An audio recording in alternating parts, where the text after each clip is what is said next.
To introduce this absolutely lovely lady. You guys are going to love her. She is a sweetheart. Oh, you want me to talk in this? Oh, okay. Sorry, Brenton. So I'm going to introduce this lovely lady. She's an absolute sweetheart. She is a yoga therapist. She specializes, she can help a lot of people.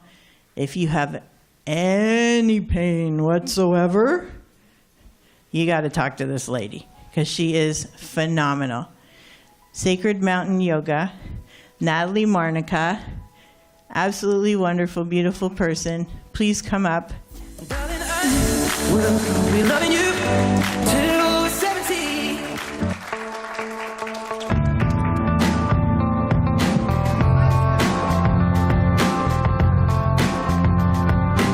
Is this okay, Brenton, back there? It's all right? I'm okay. What, here? Here? Oh, all right. Yes, she wants to. Oh, and there's my face. Oh, nice. Okay. That's me. Thanks, Sabir. I'll sign your book after, okay? Okay, well, thank you, everybody, for coming. Thank you, Randy, for introducing me. I'm really nervous. And I'm doing my best to get through this without crying, so. Because I didn't wear waterproof mascara, that's the truth.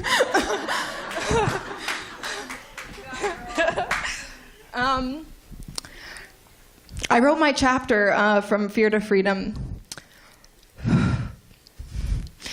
about a time in my life that spanned nearly a decade.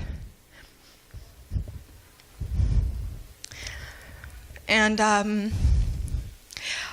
I didn't know I was going to write it in a book or I was going to share it or I was ever going to really say it out loud, but when the opportunity presented itself, it kind of just felt like the right thing to do. From burnout to victory, I burned out, and now hopefully I'm very victorious as a #1 best-selling author as of a couple weeks ago, so can't hold this girl down very long, only for about 10 years. When I was 20 years old, my mom was diagnosed with a brain disorder. I didn't think I was going to cry this quick.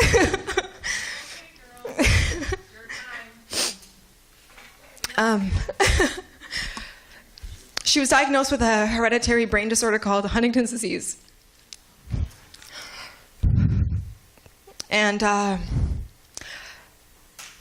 was familiar with the disease. My grandfather was sick when I was growing up, and I knew other relatives that were sick when I was growing up as well, and I watched my grandmother struggle to take care of him for close to 40 years.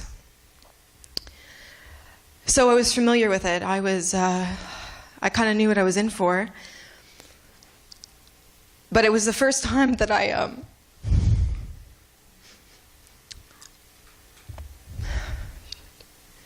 it was the first time that I ever feared for myself.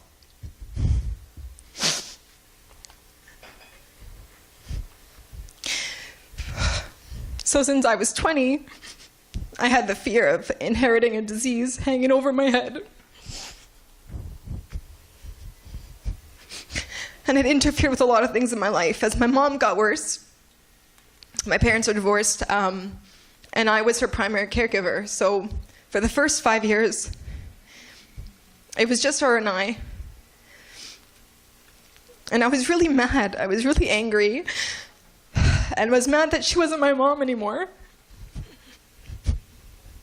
And I didn't know what the hell I was doing.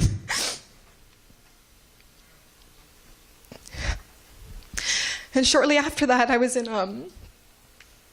a car accident that left my body pretty much in shambles. And I was in pain all the time, and I wasn't really that pleasant to be around. So it was a little bit difficult writing a chapter that's only supposed to be 3,000 words for something that took 10 years. So thanks to Jenny McKeag for helping me trim that down.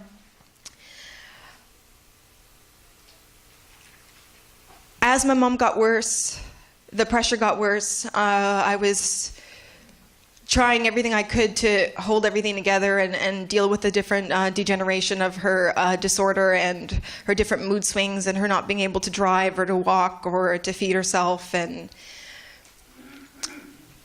for the past few years, the last years I could keep her at home, it was just to the point where the pain was unbearable. I was trying to run a business.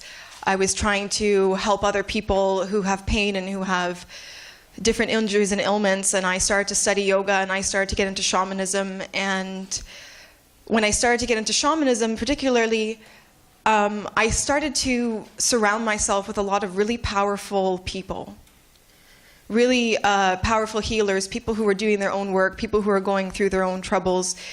And it was the first time that I could ever really speak about what was happening to me and what I was feeling. And as I continued to go through my spiritual practice and as I continued to grow with yoga, I started to feel better in my body, more able to manage things. And I discovered my purpose. And I knew that I wanted to help people. I knew that I had to make this pain make sense in some way. I had to make it worth it. So if I was going to bear and have to go through what I had to, at least it was going to be for a good purpose.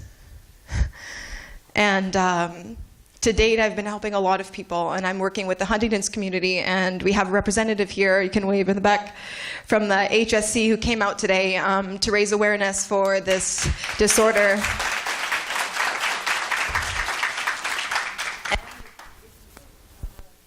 Sound. Hold on. Oh, thank you.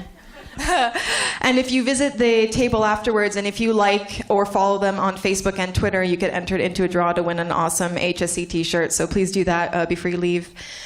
And what I want to say is that the only reason I got through what I got through was because of the people who were around me. I had probably the most support as anybody who's ever had this disease I've ever had. So I don't know if that just made sense, but I had shamanic teachers, I had yoga teachers, I had people who were literally stopping me from killing myself at times.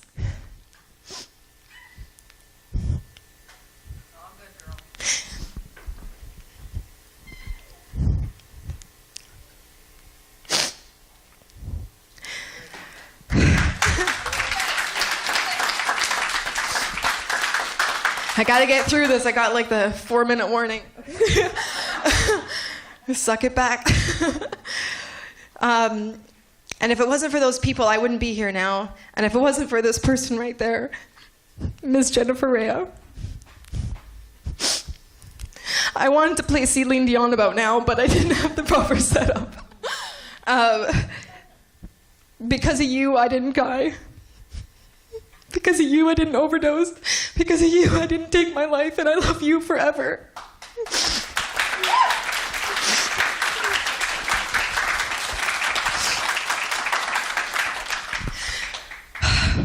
And I want to say something to my boyfriend who's in the back row, kind of hiding behind somebody's face.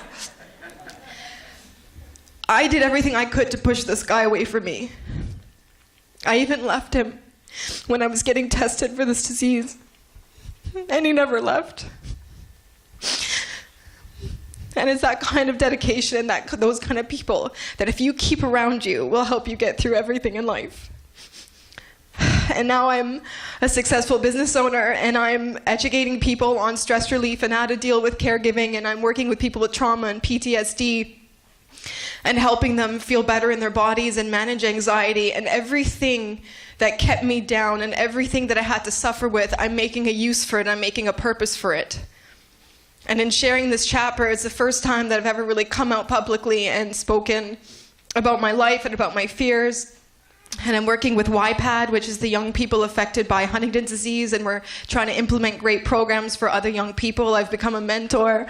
I'm getting my mentee sometime soon so I can help coach people and help them get through what they're going through. It's not fun, and no disease is fun, but when you're grow up in a family with HD, you're just always losing. You're always losing people you love, and you're losing them over long periods of time. You're watching them degenerate. You're just kind of watching. It's horrible. It's. I was gonna drop an F-bomb, but I silenced myself. It's horrible. Lisa, you're incorrigible. But anyways, thank you so much for listening to me. I really didn't plan to cry this much. It's kind of happened. I want to really seriously thank Gordon So, who's always filming me without my knowledge. You have to get used to that if he's your friend. Okay, and I want to thank Randy Goodman, and I want to thank you guys for working your butts off to get us to #1 and doing all the promotional work and making it worth it and making us look good. And you guys rock, and never give up hope. And if you are giving up hope, talk to some of these people and make sure that the people around you are supportive and loving and caring, because they'll make the difference between whether you succeed or whether you fail. Thank you so much for listening.